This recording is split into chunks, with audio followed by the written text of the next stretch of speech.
ரொம்ப ரொம்ப முக்கியமான விஷயம். ஸோ குயிக் மணி ஸ்டாக் மார்க்கெட்டில் கண்டிப்பாக பண்ண முடியாது. சில பேர் ஏதோ சில நேரத்தில் பண்ணலாம், எல்லாராலையும் அதை செய்யவே முடியாது. Chennai's Amartha Aviation Hotel Management Nursing ஈஸியா படிங்க சாலரியோட. MCR Pure Cotton Club Formals and Casual Shirts. Velamal Vidyalaya congratulates its class 10th and 12th CBSE toppers of 2025 for their outstanding performance. So Warren Buffett 1930 பிறந்தாரு. கிட்டத்தட்ட இப்போ 94 வயசாக இருக்கு. இன்னி வரைக்கும் அவரை பற்றி நம்ம பேசிகிட்டு இருக்கிறோம்னா அவர் பண்ண சாதனைகள் அது மாதிரி. வாரன் பஃபெட் அளவுக்கு வரணும்னா வாரன் பஃபெட்டை படித்து அப்படியே காப்பி அடிச்சிங்கனாலே அவர் 94 வயசு வரைக்கும் இருக்காரு. நம்மளும் இருந்தோம்னா அந்த லெவலுக்கு வரதுக்கான வாய்ப்பு எல்லாமே இருக்குது. பட் அவர் இஸ் அ பார்ன் ஜீனியஸ். இன்னைக்கு வாரன் பஃபெட்டுடைய கம்பெனியும் பெர்க்ஷயர் ஹாத்வே, அதுக்கப்புறம் டெக்ஸ்டைல் டிபார்ட்மெண்ட்லாம் லாஸ்ட்ல இருந்தாலும் க்ளோஸ் பண்ணிட்டு வெறும் இன்சூரன்ஸ் மட்டும் மெயினாக கான்சென்ட்ரேட் பண்ணி வளர்க்க ஆரம்பிச்சிருக்காரு. இன்சூரன்ஸ் கம்பெனினா உங்களுக்கே நல்லா தெரியும்.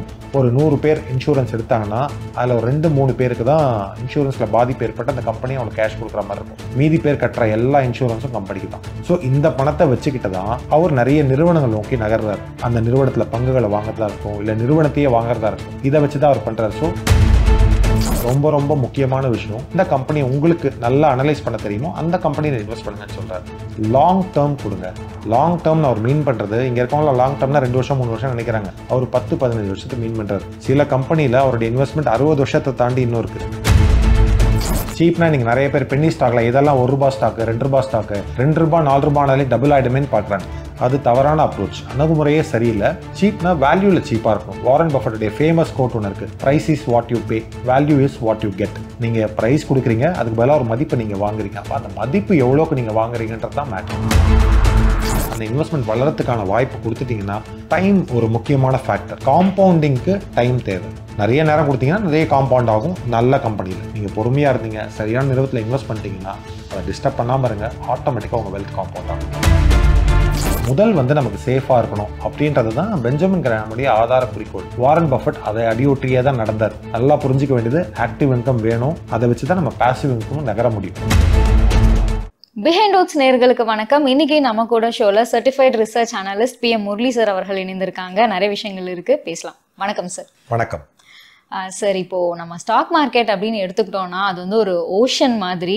அந்த கடல்ல நிறைய பேருக்கு லைட் ஹவுஸா இருக்கிறது அப்படின்னு பாத்தீங்கன்னா வாரன் பஃபெட் அவர்கள். அதுவும் குறிப்பா ஃபண்டமெண்டல்ஸ் அப்படின்னு எடுத்துட்டோம்னா நம்ம வாரன் பஃபெட்டை ஒதுக்கிட்டு நம்ம பார்க்கவே முடியாது. நீங்க ஃபண்டமெண்டல்ஸ்ல நிறைய விஷயங்கள் கத்துட்டு இருந்திருப்பீங்க, கண்டிப்பா வாரன் பஃபெட்டை படிச்சிருப்பீங்க. ஸோ அவரோட இன்வெஸ்ட்மெண்ட் ஸ்ட்ராட்டஜிஸ் உங்ககிட்ட இருந்து நாங்க கத்துக்கணும்னு நினைக்கிறோம்.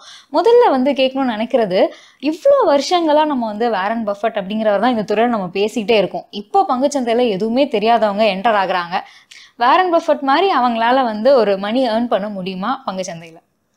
கண்டிப்பாக ஏர்ன் பண்ண முடியும். ஃபர்ஸ்ட் நம்ம வாரன் பஃபெட் யார் அப்படின்றத நம்ம தெரிஞ்சுக்கலாம். ஸோ வாரன் பஃபெட் 1930 பிறந்தாரு. கிட்டத்தட்ட இப்போ 94 வயசாக தான் இருக்கு. இன்னி வரைக்கும் அவரை பற்றி நம்ம பேசிகிட்டு இருக்கிறோன்னா அவர் பண்ண சாதனைகள் அது மாதிரி. ஸோ வாரன் பஃபெட்டை ஒரு எளிமையான குடும்பத்தில் பிறந்தாரு.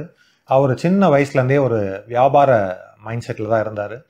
ஸோ வாரன் பஃபெட் உடைய ஆசிரியர் பார்த்தீங்கன்னா பெஞ்சமின் கிரஹாம். உங்கள் எல்லாருக்குமே தெரிஞ்சிருக்கும். இன்டெலிஜென்ட் இன்வெஸ்டர் அப்படின்ற புத்தகத்தை எழுதினவர் பெஞ்சமின் கிரஹாம். வாரன் பஃபெட் அவர்கிட்ட அவர்கிட்டயே பணிபுரிகிறார். ஸோ பெஞ்சமின் கிரஹாம் அவருடைய முதலீட்டில் ஒரு பயங்கரமான தாக்கத்தை உருவாக்கியிருக்கார். வாரன் பஃபெட்டுக்கு அவர் பெரிய ஒரு காட்ஃபாதர். இன்னைக்கு கூட நீங்கள் வாரன் பஃபெட்டை கேட்டிங்கன்னா அந்த இன்டெலிஜென்ட் இன்வெஸ்டர் ஒரு பைபிள் அப்படின்னு சொல்வார். ஏன்னா இன்னைய வரைக்கும் அந்த புத்தகத்துடைய ரெலவன்ஸ் இன்னுமே இருக்குது மக்கள்கிட்ட. ஸோ அவர்கிட்ட வேலை பண்ணும்போது பார்த்தீங்கன்னா அவர் முக்கியமாக என்ன பார்த்தாரு, பெஞ்சமின் கிரஹாம் என்ன பார்த்தாருன்னு சொன்னால், ஒரு சேஃப்டி ஆஃப் பிரின்சிபல் இருக்கணும். ஒரு முதலீட்டில் எப்போவுமே உங்களுடைய முதலீடை இழந்துடக்கூடாது அப்படின்றது ரொம்ப கண்ணுங்கருத்தமாக இருப்பார். சாட்டிஸ்ஃபேக்டரி ரிட்டர்ன் தான் சொல்வார். ஒரு திருப்திகரமான ரிட்டர்ன் வந்தால் போகிறோம். நமக்கு உடனே அந்த இப்போல்லாம் பார்த்தீங்கன்னா 50% 100% சொல்கிறாங்க. அதெல்லாம் இல்லை. சாட்டிஸ்ஃபேக்டரி ரிட்டர்ன் முதல் நமக்கு சேஃபாக இருக்கணும் அப்படின்றது தான் பெஞ்சமின் கிரஹாமுடைய ஆதார குறிக்கோள். வாரன் பஃபெட் அதை அடியொற்றியே தான் நடந்தார். அவருடைய ஒரு ஃபேமஸான ஒரு இன்வெஸ்ட்மெண்ட் அப்ரோச் இருக்குது பென் கிரஹாம்து. இங்கிலீஷில் சொன்னால் ஸ்டைலிஷாக இருக்கும். சிகார் பட் அப்ரோச் அப்படின்னு சொல்லுவாங்க. அதாவது சிகரெட் பிடிச்சிட்டு கடைசியில் தூக்கி போட்டுருவாங்க. அதை எடுத்து அதில் ஒரு 2 பஃப் அடிக்கலாம். தமிழில் சொன்னீங்க துண்டு பீடி அப்படின்னு சொல்லுவாங்க. ஸோ அந்த மாதிரி எந்தெந்த கம்பெனிலாம் ரொம்ப சீப்பாக இருக்கும், அதாவது அதோடைய புக் வேல்யூ, உதாரணமாக அதோடைய அசெட்ஸ் லயபிலிட்டியோ அது அதிகமாக இருக்குது. இப்போ உதாரணமாக ₹100 இருக்குது வச்சுக்கோங்களேன். அந்த புக் வேல்யூ ₹100, ₹80 கிடைக்குதுன்னா அதை போய் வாங்குவார். இன்னும் ₹20 லாபம். அந்த கம்பெனியே வைண்ட் அப் பண்ணி விற்றா கூட அந்த ₹20 கைக்கு வந்துடும். இந்த மாதிரி கம்பெனியாக தேடி தேடி வாங்க தான் பென் கிரஹாமுடைய அப்ரோச். வாரன் பஃபட் இது பெரிய தாக்கம் உண்டாக்குனதுனால வாரன் பஃபட்டும் அதே மாதிரி சீப்பான கம்பெனிகளை வாங்குறதுல தான் முழுமையாக கவனம் செலுத்தினார். ஸோ சீப்பான கம்பெனியை வாங்குறது, அதை நல்லா ரன் பண்ணுறது, கொஞ்சம் ப்ராஃபிட்டை வந்து விற்றுட்டு வெளியில் வர்றது, இதே மாதிரி தான் பண்ணிட்டு இருந்தார். ஸோ இதுதான் அவருடைய ஆரம்ப கால முதலீட்டு தத்துவமாக இருந்தது. சரி, இப்போ நீங்கள் சொல்கிறீங்க சீப்பான நிறுவனங்களை வாங்கணும் அப்படின்னு சொல்லி. ஆனால் இன்றைக்கி பங்குச்சந்தையில் முதலீடு பண்ணணும் அப்படின்னு நினைக்கிறவங்களுக்கு பெரும்பாலான ஃபினான்ஷியல் அட்வைசர் சொல்கிறது சீப்பான கம்பெனியில் போய் முதலீடு ஜஸ்ட் பிகாஸ் இது வந்து சீப்பாக இருக்குது அப்படிங்கிறதுனால முதலீடு பண்ணாதீங்க. அதில் வந்து நிறைய விஷயங்கள் இருக்குது. உங்களுடைய பணம் வந்து பெருகணும் அப்படின்னா இன்னும் நிறைய விஷயங்களை பார்க்கணும் அப்படின்னு சொல்கிறாங்க. ஸோ இந்த ஒரு அப்ரோச்சை வாரன் பஃபட் வந்து எப்படி கற்றுக்கிட்டார்? ஆக்சுவலாக சீப்னா நான் ப்ரைஸ் பற்றியே நம்ம பேசல. நம்ம சொல்லும் போதே பேலன்ஸ் ஷீட், அசெட், லயபிலிட்டி சொன்னோம். ஸோ அந்த வேல்யூ பற்றி நம்ம பேசுகிறோம். சீப்னா நீங்கள் நிறைய பேர் பென்னி ஸ்டாக்ல இதெல்லாம் ₹1 ஸ்டாக்கு, ₹2 ஸ்டாக்கு, ₹2 ₹4 டபுள் ஆகிடுமேன்னு பார்க்குறாங்க. அது தவறான அப்ரோச், அணுகுமுறையே சரியில்லை. சீப்னா வேல்யூவில் சீப்பாக இருக்கணும். வாரன் பஃபட்டுடைய ஃபேமஸ் கோட் ஒன்று இருக்குது, price is what you pay, value is what you get. நீங்கள் ப்ரைஸ் கொடுக்குறீங்க, அதுக்கு பதிலாக ஒரு மதிப்பை நீங்கள் வாங்குறீங்க. அப்போ அந்த மதிப்பு எவ்வளோக்கு நீங்கள் வாங்குறீங்கன்றது தான் மேட்ரு. அவர் சீப்புன்னு மீன் பண்ணது வந்துட்டு ஒரு கம்பெனியோட மொத்த அளவு ஒரு ₹100, அது ₹80 கிடைக்குதுன்னா வாங்கலாம், ₹20 தான் லாபம் கிடைக்கும், ஆனால் சீப்பாக கிடைக்குதுன்றது தான் அவருடைய அப்ரோச். சீப்னா பென்னி ஸ்டாக் கிடையாது, தப்பாக புரிஞ்சுக்காதீங்க. பட் இதில் ஒரு சுவாரஸ்யமான சம்பவம் என்னென்னா, பெர்க்ஷயர் காட்டன் மேனுஃபேக்சரிங் அப்படின்னு சொல்லி ஒரு கம்பெனி வந்து ரொம்ப வந்து கடனில் தத்தளிக்கிற கம்பெனி. வாரன் பஃபட் கிட்ட அது வருது, அந்த கம்பெனியை வாங்குறாரு. அந்த கம்பெனியில் ஷேர் ஹோல்டிங் எடுத்து அதை கொஞ்சம் அப்படியே ரிவைவ் பண்ணி கொஞ்சம் நல்ல நிலைமைக்கு கொண்டு வராரு. அந்த பெர்க்ஷயர் நிறுவனத்துடைய ஓனர் அவர் என்ன பண்ணுறாரு, சரி கொஞ்சம் நல்ல நிலைமைக்கு வந்துருச்சு, நம்ம இந்த கம்பெனியை திரும்ப வந்து நம்மளே எடுத்து நடத்தலாம்னு சொல்லிட்டு வாரன் கிட்ட பேசுகிறாரு. வாரனுக்கு சந்தோஷம், நம்ம தான் எடுத்தோம் நடத்தினோம், இப்போ கொஞ்சம் லாபம் வருது. அவர் தான் கம்பெனி எடுத்து கொஞ்சம் லாபம் வந்தால் வித்துறது, அந்த ஸ்ட்ராட்டஜியில் தானே இருக்காரு. சரி நம்ம கொடுத்துடலான்னு சொல்ல டீல் பேசுகிறாங்க. எக்ஸாக்டாக அந்த ப்ரைஸ் தெரியல, புரிதலுக்காக சொல்கிறேன், ஒரு ₹5.25 ஒரு ஷேர் அப்படின்னு டீல் பேசுகிறாரு. ஓவராலாக பேசும்போது ஒத்துக்கிறார், பெர்க்ஷயரோட ஃபவுண்டர் ஒத்துக்கிறார், ₹5.25 டீல் ஓகே. அடுத்த நாள் அக்ரிமெண்ட் போட்டு கொண்டு வரும்போது பார்த்தீங்கன்னா ₹5.15 போட்டு எடுத்து வர்றாரு. ₹5.25 வாங்குறேன்னு ஒத்துட்டு ₹5.15 அதுக்கு டீல் போட்டு கொண்டு வர்றாரு. வாரன் பஃபட்டுக்கு அதை பார்த்தனே பயங்கர கோவம் வந்துருச்சு. நம்ம ரஜினி மாதிரி என்னை மதித்தால் இன்னுயிர் தந்து காப்பேன், ஆனால் மிதிச்சா 2ல் 1 பார்ப்பேன்னு மொத்த கம்பெனியும் வாரன் பஃபட்டே வாங்கிடுறாரு.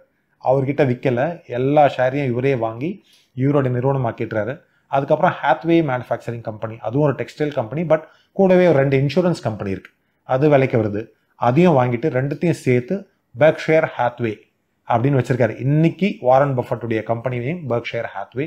இது ஒரு ஹோல்டிங் கம்பெனி. அதுக்கப்புறம் டெக்ஸ்டைல் டிபார்ட்மெண்ட்லாம் லாஸ்ல இருந்தால க்ளோஸ் பண்ணிட்டு வெறும் இன்சூரன்ஸ் மட்டும் மெயினாக கான்சென்ட்ரேட் பண்ணி வளர்க்க ஆரம்பிச்சிருக்காரு. இதுதான் வாரன் பஃபட்டுடைய ஒரு சுருக்கமான கதை. நிறைய பேருக்கு தெரியும் இன்னைக்கு வந்து பெர்க்ஷயர் ஹாத்வேயோட மதிப்பு அப்படிங்கிறது பல லட்சம் கோடிகளை தாண்டி போயிட்டு இருக்கு. ஆனா நம்ம கேள்விப்படுறோம்ல, அவர் வந்து ஒரு சின்ன முதலீட்டுல இருந்து தான் ஸ்டார்ட் பண்ணாரு அப்படின்னு. நிறைய பேருக்கு இருக்கிற டவுட்ஸ் அப்படின்னு பாத்தீங்கன்னா, நம்மளாலேயும் ஒரு சின்ன முதலீடு வச்சு இந்த அளவுக்கு வளர முடியுமா அப்படின்னு.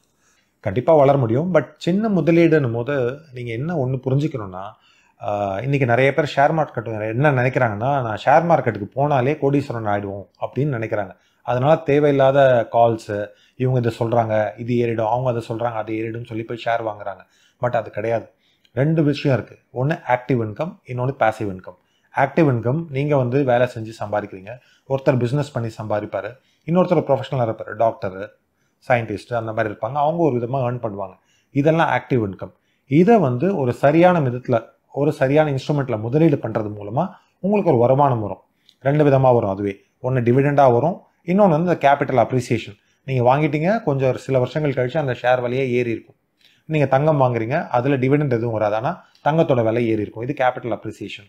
ரியல் எஸ்டேட், ஒரு பில்டிங் வாங்குறீங்க, வீடு வாங்குறீங்கன்னா அது கேபிட்டல் அப்ரிசியேட் ஆகும். பட் அதுலேருந்து நீங்கள் ரெண்ட்டுக்கு விட்டிங்கன்னா ரெண்ட் வரும். ஸோ இது மாதிரி 2 விதமாக இன்கம் நமக்கு உள்ளே வரும். வாரன் பஃபெட் நம்ம ஆல்ரெடி பார்த்த மாதிரி 2 இன்சூரன்ஸ் கம்பெனி வந்தது இல்லையா, ஹாத்வே கூட சேர்ந்து. ஸோ எல்லாத்தையும் ஒட்டுமொத்தமாக ஒருங்கிணைச்சு இன்சூரன்ஸ் கம்பெனி நடத்த ஆரம்பித்தார். இன்சூரன்ஸ் கம்பெனினா உங்களுக்கே நல்லா தெரியும், ஒரு 100 பேர் இன்சூரன்ஸ் எடுத்தாங்கன்னா அதில் ஒரு 2-3 பேருக்கு தான் இன்சூரன்ஸில் பாதிப்பு ஏற்பட்டு அந்த கம்பெனியை அவங்களுக்கு கேஷ் கொடுக்குற மாதிரி இருக்கும். மீதி பேர் கட்டுற எல்லா இன்சூரன்ஸும் கம்பெனிக்கு தான். இப்போ நம்ம ஒரு வண்டிக்கு இன்சூரன்ஸ் எடுக்கிறோம், ஒரு வருஷத்துக்கு ஒரு ரெனியூ பண்ணிட்டே இருக்கும். நம்ம வண்டிக்கு ஆக்சிடென்ட் ஆகாத வரைக்கும் அவங்ககிட்ட காசே கேட்க போகிறது இல்லை. ஸோ இந்த பணம் எல்லாம் மொத்தமாக சேர்ந்துக்கிட்டே வருது. இதை வச்சுக்கிட்டு என்ன பண்ணுறதுன்னு தெரியல, எக்கச்சக்கமாக கேஷ் ஜென்ரேட் ஆகுது. இது ஆக்டிவ் இன்கம். ஸோ இந்த பணத்தை வச்சுக்கிட்டு தான் அவர் நிறைய நிறுவனங்கள் நோக்கி நகர்றாரு. அந்த நிறுவனத்தில் பங்குகளை வாங்குறதா இருக்கட்டும், இல்லை நிறுவனத்தையே வாங்குறதா இருக்கட்டும், இதை வச்சு தான் அவர் பண்ணுறாரு. ஸோ நல்லா புரிஞ்சிக்க வேண்டியது, ஆக்டிவ் இன்கம் வேணும், அதை வச்சு தான் நம்ம பேசிவ் இன்கம் நகர முடியும். இது வாரன் பஃபெட் நமக்கு அவர் முதலீடு மூலமாக சொல்லி கொடுத்த ஒரு முக்கியமான பாடம். ஸோ இப்போ இதுலேருந்து என்ன தெரியுது அப்படின்னா பங்குச்சந்தையில் ஜஸ்ட் பிகாஸ் நம்ம அதில் இன்வால்மெண்ட்டாக இருக்கும் அப்படிங்கிறதுனால மட்டும் பணம் பண்ணுற முடியாது. ஒரு பெரிய கேபிட்டல் அப்படிங்கிறது, ஒரு பணம் அப்படிங்கிறது நம்ம வந்து முதலீடு பண்ணணும் இல்லையா? கொஞ்சம் கொஞ்சமாக நம்ம வந்து முதலீடு பண்ணணும். அதில் பெரிய கேபிட்டல்ன்றது அவசியமே இல்லை.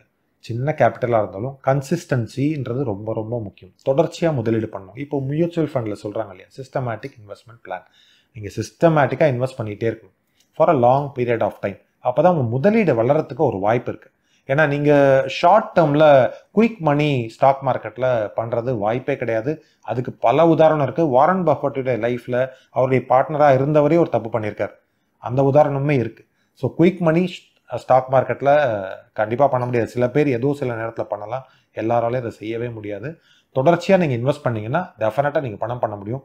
வாரன் பஃபெட் அளவுக்கு வரணும்னா வாரன் பஃபெட்டை படித்து அப்படியே காப்பி அடிச்சிங்கனாலே, அவர் 94 வயசு வரைக்கும் இருக்காரு, நம்மளும் இருந்தோம்னா அந்த லெவலுக்கு வரதுக்கான வாய்ப்பு எல்லாமே இருக்குது. பட் அவர் இஸ் அ பார்ன் ஜீனியஸ். ஒரு நாளைக்கு 500 பக்கம் படிப்பார். ஸோ அந்த மாதிரியான குவாலிட்டிஸ்லாம் நம்ம வளர்த்துக்கிட்டோம்னா கண்டிப்பாக அவர்கிட்ட அவர் அச்சீவ் பண்ணதை நம்ம அச்சீவ் பண்ண முடியும். சார், எல்லாரோட ஆசை அப்படின்னு பார்த்தீங்கன்னா வாரன் பஃபெட் மாதிரி இல்லைன்னா கூட ஓரளவுக்காவது அவர் அச்சீவ் பண்ணதை பங்குச்சந்தையில் அச்சீவ் பண்ணணும் அப்படிங்கிறது தான். ஒரு நிறுவனத்தை தேர்ந்தெடுக்கும் போது இங்கே என்னென்னலாம் பார்த்து தேர்ந்தெடுக்கணும், ஸோ தட் நம்மளுடைய அந்த மணி அப்படிங்கிறத லாஸ் பண்ணாமல் இருக்கு. இது வாரன் பஃபெட் மூலமாகவே நம்ம இதை பார்க்கலாம். ஆக்சுவலாக இப்போ வாரன் பஃபெட் பற்றி நம்ம இவ்வளோ தூரம் பார்த்தோம் இல்லையா. இது வரைக்கும் ஒரு சிகார் பட் அப்ரோச் தான் ஃபாலோ பண்ணார். சீப்பான கம்பெனிஸ், அதாவது வேல்யூ சீப்பான கம்பெனிஸ் வாங்கி விற்று லாபம் பண்ணார். இந்த நேரத்தில் தான் ஒரு முக்கியமான ஒரு மாற்றம் நடக்குது. சார்லி மங்கர் அப்படின்னு அவருடைய பார்ட்னர் உள்ளே வராரு. அவர் வாரனுடைய இன்வெஸ்ட்மெண்ட் ஸ்டைலை வந்து கொஞ்சம் மாற்றுறாரு. அவர் என்ன சொல்கிறாரு, வாரன் நீ வந்து சீப்பான கம்பெனியை வாங்குறத மட்டுமே குறிக்கோளாக இருக்காத, நல்ல கம்பெனியாக நியாயமான விலை கொடுத்து வாங்க, ஒரு ஃபேர் ப்ரைஸ் அப்படின்னு அவர் சொல்கிறார். Good company at a fair price அப்படின்னு சொல்கிறார். ஸோ ஃபேர் ப்ரைஸ் கொடுத்து வாங்கினீங்கன்னா அந்த நிறுவனம் போக போக போக வளர்ச்சி அடைஞ்சு நமக்கு நிறைய பணத்தை ஈட்டி கொடுக்குன்னு சொல்கிறாரு. அங்கே வாரன் பஃபெட்டுடைய பாதை மாறுது, இன்வெஸ்ட்மெண்ட் ஜேர்னி மாறுது. நிறைய பேருக்கு ஒரு கேள்வி இருக்கும், பெஞ்சமின் கிரஹாம் தான் வாரனுக்கே வாத்தியாருன்னு சொல்கிறாங்க, ஆனால் இவர் குருவை மிஞ்சின சிஷ்யனாக இருக்காரு, பெஞ்சமின் கிரஹாம் ஏன் அவ்வளோ பணம் பண்ணலை அப்படின்னா, அவருடைய காலகட்டத்தில், அவர் இவ்வளோ நீண்ட நாள் இல்லை, அவருடைய காலகட்டத்தில் ஒரு கிரேட் டிப்ரெஷன் ஒன்று வந்து 1929 கிட்டத்தட்ட ஒரு 20 வருஷம் ஸ்டாக் மார்க்கெட் மூலமாக எந்த வருமானமும் இல்லை. அவர் அது இல்லாமல் சிகார் பட் அப்ரோச் மட்டும் தான் ஃபாலோ பண்ணார். அவருக்கு முதலீடு பாதுகாப்பாக இருக்கணும், ரிட்டர்ன் சாட்டிஸ்ஃபேக்டரியாக இருந்தால் போகிறோம், அதில் நின்னார். பட் இங்கே வந்துட்டு வாரன் பஃபெட் வந்து சார்லி மங்கருடைய சேர்ந்து இந்த ஃபேர் ப்ரைஸ் குட் கம்பெனி அது வாங்குறதுக்கு இறங்கினார். அதனால் இவர் இவ்வளோ தூரம் அச்சீவ் பண்ணுறதுக்கு ஒரு வாய்ப்பாக இருந்தது. சார், இன்னைக்கு இருக்கக்கூடிய நிலைமையில் அப்படின்னு பார்த்தீங்கன்னா நிறைய இன்ஃபர்மேஷன் வந்து நிறைய வந்துக்கிட்டே இருக்குது. ஸோ தட் நம்ம வந்து ஸ்டாக் மார்க்கெட் பற்றி நிறைய கேள்விப்படுறோம். இந்த நிறுவனம் வந்து வாங்கலாமா, இப்போ கன்சிடர் பண்ணலாமா, இந்த மாதிரி நிறைய வரும்போது நம்மளை மீறி இன்ஃப்ளூயன்ஸ் ஆகி இன்வெஸ்ட் பண்ணிடுறோம். ஒரு நஷ்டம் அப்படிங்கிறது வந்தப்போ தான் நம்ம எங்கேயோ தப்பு பண்ணிட்டோமோ அப்படிங்கிறது புரியுது. ஸோ இதெல்லாம் வந்து அவாய்ட் பண்ணணும். ஒரு ப்ராஃபிட்டபுளாக நம்ம வாங்குற கம்பெனி வந்து ப்ராஃபிட்டபுளாக இருக்கணும் அப்படின்னா அந்த கம்பெனியை எப்படி சூஸ் பண்ணணும்? இது வாரன் பஃபெட்டுடைய கோட்பாடுகள் இருக்குது. அவர் ஒரு சில கோட்பாடுகள் சொல்லியிருக்கார். முக்கியமாக முதல்ல வந்து never lose money, never lose your capital. ரெண்டாவது கோட்பாடு சொல்லியிருக்காரு, ஃபர்ஸ்ட் கோட்பாடை மறக்காதீங்க. அதே மாதிரி ஒரு கம்பெனி நீங்கள் இன்வெஸ்ட் பண்ணும்போது அந்த கம்பெனியில் ஒரு பார்ட் ஓனர்ஷிப் வாங்குறீங்க, அந்த பிஸ்னஸை வாங்கணும், பிஸ்னஸ் தான் நீங்கள் அனலைஸ் பண்ணணும், ஸ்டாக்கை வாங்கக்கூடாதுன்னு சொல்லியிருக்காரு. அடுத்தது சர்க்கிள் ஆஃப் காம்பிட்டன்ஸ், ரொம்ப ரொம்ப முக்கியமான விஷயம். சர்க்கிள் ஆஃப் காம்பிட்டன்ஸாக உங்களுக்கு என்ன தெரியுமோ அதை செய்யுங்க அப்படின்றார். கவுண்டமணி சொல்வார்ல, அவனுக்கு என்ன வருதோ அதை செய்யுங்கடா, அதை தான் அவர் சொல்லியிருக்காரு. என்ன உங்களுக்கு வருமோ அதை செய்யுங்க. எந்த கம்பெனியை உங்களுக்கு நல்லா அனலைஸ் பண்ண தெரியுமோ அந்த கம்பெனியில் இன்வெஸ்ட் பண்ணுங்கன்னு சொல்கிறாரு. நாலாவது, லாங் டேர்ம் கொடுங்க. லாங் டேர்ம்னு அவர் மீன் பண்ணுறது, இங்கே இருக்கவங்களாம் லாங் டேர்ம்னா 2 வருஷம் 3 வருஷம் நினைக்கிறாங்க. அவர் 10-15 வருஷத்துக்கு மீன் பண்ணுறாரு. சில கம்பெனியில் அவருடைய இன்வெஸ்ட்மெண்ட் 60 வருஷத்தை தாண்டி இன்னும் இருக்குது. இன்னும் சில கம்பெனியில் 45 வருஷத்தை தாண்டி இருக்குது. அதை தொடவே கூடாதுன்னு சொல்லியிருக்காங்க. ஈவன் இப்போ வாரன் போன பிறகு கூட யாருமே டச் பண்ண மாட்டாங்க. அந்த மாதிரி அந்த இன்வெஸ்ட்மெண்ட் அவங்களுக்கு பணத்தை ரிட்டர்னாக கொடுத்துட்ருக்கு. ஸோ லாங் டேர்ம் இன்வெஸ்ட்மெண்ட் கண்டிப்பாக இருக்கணும். அஞ்சாவது ஒரு முக்கியமான point, when people are fearful be greedy, when they are greedy be fearful அப்படின்னு சொல்கிறாரு. ஒரு முக்கியமான பாயிண்ட். எல்லாருமே பயப்படும் போது நீ பேராசப்படு, எல்லாருமே பேராசப்படும் போது நீ கொஞ்சம் பயந்துக்கோ அப்படின்னு சொல்கிறாரு. நிறைய இந்த வாரன் பஃபெட் வாழ்க்கையிலேயே இதுக்கு நிறைய எக்ஸாம்பிள்ஸ் இருக்குது. அவர் எந்தெந்த நிறுவனத்தில் இன்வெஸ்ட்மெண்ட் பண்ணார் அப்படின்றத இது ஒன்னொன்று மூலமாகவே நம்ம பார்க்க முடியும். வாரன் பஃபெட்டோட டேட்டா எடுத்து பார்க்கும்போது 50 வயசுக்கு அப்புறம் தான் அவருடைய வெல்த் அப்படிங்கிறது வந்து பயங்கரமாக மல்டிப்ளை ஆயிருக்கு. ஸோ இந்த இடத்துல பவர் ஆஃப் காம்பவுண்டிங் அப்படிங்கிற ஒரு விஷயம் வந்து வேலை செஞ்சிருக்கு இல்லையா? ஷேர் மார்க்கெட்டில் பவர் ஆஃப் காம்பவுண்டிங் எப்படி வேலை செய்யுது? இல்லை, பவர் ஆஃப் காம்பவுண்டிங் ஒன்றுமே இல்லை. நீங்கள் ஒரு இன்வெஸ்ட் பண்ணிவிட்டு அந்த இன்வெஸ்ட்மெண்ட் வளர்கிறதுக்கான வாய்ப்பு கொடுத்துட்டிங்கன்னா டைம் ஒரு முக்கியமான ஃபேக்டர். எவ்வளோ தூரம் ஏறணும் அப்படின்றத முடிவு பண்ணுறீங்களோ அவ்வளோ நேரத்தை அதை கொடுக்கணும். ஸோ 50 வயசுக்கு மேலே தான் 90% ஆஃப் த வெல்த் வந்ததுன்னு சொல்கிறாங்கன்னா 60 வயசுக்கு மேலே அது இன்னும் அப்படியே டபுள் ஆச்சு. ஏன்னா அவர் இன்னும் ஒரு 10 வருஷத்துல அதில் விட்டுருக்காரு. அதனால காம்பவுண்டிங்க்கு டைம் தேவை. நிறைய நேரம் கொடுத்தீங்கன்னா நிறைய காம்பவுண்ட் ஆகும் நல்ல கம்பெனியில். ஸோ இதை முக்கியமாக பார்த்துக்கிட்டிங்கன்னா அந்த காம்பவுண்டிங் நீங்கள் அதை டிஸ்டர்ப் பண்ணாமல் இருந்தீங்கன்னா போதும். நீங்கள் ஒரு இன்வெஸ்ட்மெண்ட்டை கரெக்டாக பண்ணிட்டீங்கன்னா அதை டிஸ்டர்ப் பண்ணாமல் இருந்தீங்கன்னா ஆட்டோமேட்டிக்காக அது காம்பவுண்ட் ஆகும். ஸோ பவர் ஆஃப் காம்பவுண்டிங் நம்ம நிறைய கதை பார்த்துருப்போம். ஒரு ராஜா வந்து ஒருத்தருக்கு பரிசு கொடுக்கணும்னு ஆசைப்பட்டார். அவர் சொன்னார் செஸ் போர்டை கண்டுபிடிச்சவருக்கு, நீ எனக்கு ஒரு போர்ட்லேயும் ஒவ்வொரு தானியம் வை, அரிசி வை, அதுதான் எனக்கு வேணும்.